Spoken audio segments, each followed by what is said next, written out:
Eder. Mech. Pallister. Quando senti Liliana alle 8:22 del 14 dicembre, dal tono della voce ti sembra normale? Ma per me la voce era normale, per cui non ho ricordi di apprensioni eventuali, anzi. E lei mi ha detto semplicemente che siccome doveva passare, l'ho detto e ridetto tante volte, a fare un'operazione al centro Wind di Via Battisti, ha detto devo passare per il centro Wind di Via Battisti, per cui potrò fare i 10-20 minuti di ritardo, massimo mezz'ora. A che ora avreste dovuto incontrarvi quella mattina? Solitamente verso le 9, 9:10, 9 un quarto, 9 e mezza, tra le 9 e le 9 e mezza, ecco, se vogliamo. Perché dipendeva soprattutto da quando Sebastiano se n'era andata anche, se n'era andato da casa intendo. E niente, e basta, e ho detto ok, e dopo ne parliamo, appunto. Questo era un ricordo che mi è, se vogliamo, venuto dopo, ma è durata pochissimo quella telefonata, appunto. Dopo ci sono congetture che parlano anche di una eventuale sosia, purtroppo.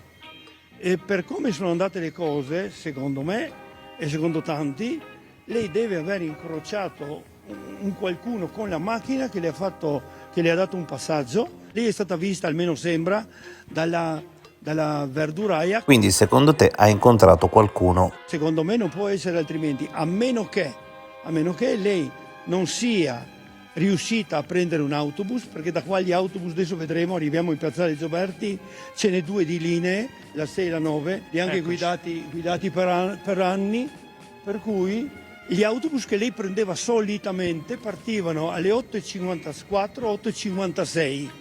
2 minuti di differenza l'uno dall'altro di due linee diverse, la 6 e la 9. Gabriella, ricordi ancora quel 14 dicembre pomeriggio? Lo ricordo molto bene. Alle 17:37 mando un messaggio informale a Liliana dove dico c'è un regalo per te. Eravamo sotto Natale, fra l'altro, e anche un paio minuti dopo, forse 2, mi chiama lui, mi dice guarda che Liliana non è tornata a casa, per favore vieni giù.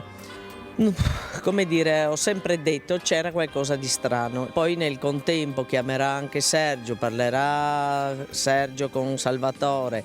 Poi a un dato momento io dico ma guardiamo anche nelle cose di casa, e lui ci apre le prime 2 ante dell'armadio, perché volevo vedere nell'armadio se mancassero delle maglie, dei pantaloni, cose di Liliana, appunto tutto perfettino, e sotto c'erano le borse accatastate. E praticamente non noto nulla di anormale, assolutamente.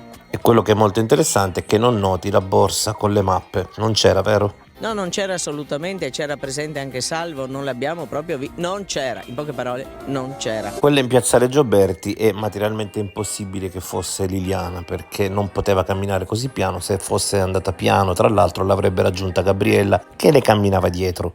Se non era lei quella ripresa, lei può essere scesa giù di qua, soprattutto per prendere il primo autobus che parte di questi. Ecco perché l'importanza. Mi ha detto proprio giorni prima, anni prima, se vogliamo, che lei spesso faceva così per prendere il primo degli autobus che scendeva. Chiaro, purtroppo se lo ha fatto è andata verso la Wind di Via Battisti, e là, se non qua, qualcuno può averla presa in macchina. Anche qua può essere successo, perché una macchina l'aspetta là, una macchina di qualcuno che conosce, questo non è...